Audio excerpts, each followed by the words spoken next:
Γεια σας, γεια σας, γεια σας, γεια σας, γεια σας. Ήρθα να κάνω ένα βιντεάκι στα μελίσια. Να ανοίξω και ένα, να δούμε πώς είναι περίπου μέσα. Έχω βγάλει κάποια τελάρα απ' έξω. Έχω βάλει τα πανιά. Και εδώ είναι το μελισσάκι. Βλέπετε από πάνω πως είναι. Έχει μαζευτεί μπροστά, γιατί από μπροστά βγαίνει ο ήλιος, οπότε έχει μαζευτεί μπροστά. Εδώ έχουμε μέλια. Ποια είναι? Έχω εδώ μέλι, φαίνεται που είναι σφραγισμένο, και πρέπει να έχω και εδώ μέλι έξω. Αυτά τα μελίσια τώρα δηλαδή τρώνε εκεί, θα φάνε και εδώ πέρα έχουν σφαιρώσει, βλέπετε, αλλά θέλει και άδεια δίπλα. Καλό είναι να έχουμε δηλαδή 1 παρά 1 άδειο και όχι πολλά μέλια. Αυτό το λέω για τη Βόρεια Ελλάδα. Στην Νότια Ελλάδα είναι διαφορετικά τα πράγματα. Εμείς είμαστε στη Βέρεια.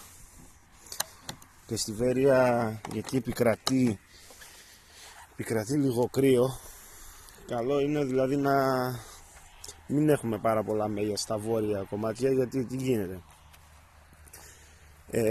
Το μέλι, ό,τι δεν μπορέσει να φάει μέσα στους κρύους μήνες, ρε παιδί μου, τη χειμώνα που θα έχουμε παγωνιές και τέτοια, θα γίνει παγοκολώνα και θα ζορίζει το μελίσι. Δηλαδή είναι χειρότερο να έχουμε πολλά μέλια από το να έχουμε, ορίστε και η ετικέτα μου, μέλι κουπίδης. Τι γίνεται?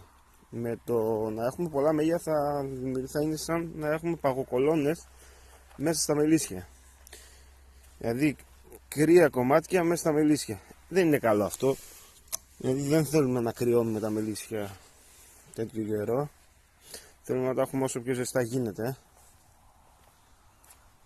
Και αυτό είναι επακόλουθο. Δηλαδή άμα είναι όλα τα μέλια μέσα θα παγώσουν δηλαδή. Και δημιουργεί δηλαδή έξτρα κρύο μέσα στο μελίσι, δηλαδή συσσωρεύεται το κρύο. Καλό είναι να, όσο πιο πολύ σφίξιμο γίνεται να τα κάνουμε, τόσο πιο γρήγορα θα ξεκινήσουν και οι γόνοι μέσα στις αλκιονίδες μέρες. Δηλαδή τόσο πιο πολύ θα γονέψει, γιατί θα είναι πιο ζεστό το μελίσι. Θα χρειαστεί φυσικά τροφές, γιατί δεν έχω βάλει εγώ ακόμα τροφές. Έχω αφήσει τα μέλια για να φάνε μέλια εκεί που σφαιρώνουν, έχουν μέλια. Θα φτιάξω δικιά μου τροφή, γιατί έχω τα μηχανήματα όλα για να φτιάχνω τροφές.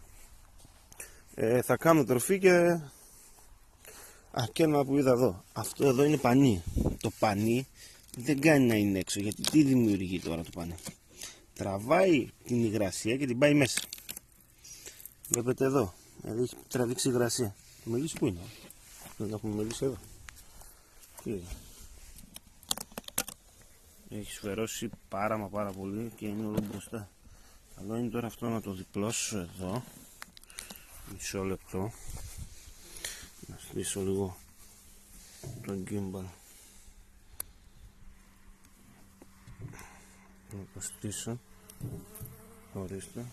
Να το φτιάξω. Έτσι. Να μην προεξέχει καθόλου το πανί. Όσο προεξέχει το πανί, τόσο χειρότερο. Εδώ και μία μελισσούρα πετάει. Εδώ, γιατί τα άνοιξα, τα αναστάτωσα. Βλέπετε έχουν βγει έξω και πετάει. Κακό. Δεν πρέπει δηλαδή να τα πειράζουμε τώρα τα μελίσια όσο γίνεται, καθόλου δηλαδή. Όσο γίνεται λιγότερο, για να μην έχουμε προβλήματα. Εδώ πέρα έχω βάλει κάποια μέλια να φάνε. Κάποια παγώσαν, ήταν παγωμένα μέλια μέσα από τα μηχανήματα και από αυτά. Εδώ έχουν πνιγεί σφίγγες. Έχει πολύ σφίγγα και βλέπω έγινε ψιλοζημιά. Θα το σκεπάσω τώρα έτσι και αλλιώς αυτό. Θα το σκεπάσω. Τα μέλια δηλαδή τα φάγανε. Τα παγωμένα μέλια δηλαδή αυτά ήταν μέσα από τα μηχανήματα. Έριξα λίγο νεράκι και τα πήρα τα μέλια και τα ρίξα μέσα στον κουβά εδώ. για να τρώνε τα μελίσια, να φάνε δηλαδή ότι φάνε. Γιατί έτσι κι αλλιώς τα έχω τριγύσει, έχω τελειώσει με τους τρίγους από τα μελίσια και γι' αυτό το λόγο μπήκανε και εδώ πέρα τα μέλια που ήταν μέσα στα μηχανήματα. Περίσπισα, δεν μπορούσα να τα βγάλω, να τα συσκευάσω και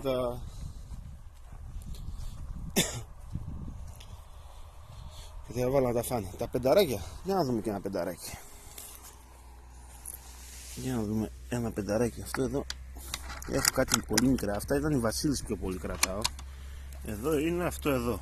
Το βλέπετε, είναι μια κουκίδα, δηλαδή είναι ούτε μισό τελάρο. Κρατιέται, το βλέπω, κρατιέται, αλλά αυτό θα το ενώσω ούτως ή άλλως. Γι' αυτό το λόγο τα κράτησα. Γιατί έχω σημαδέψει κάποια μελίσια που είναι άμανα, έχουν χάσει τις βασίλισσες τους.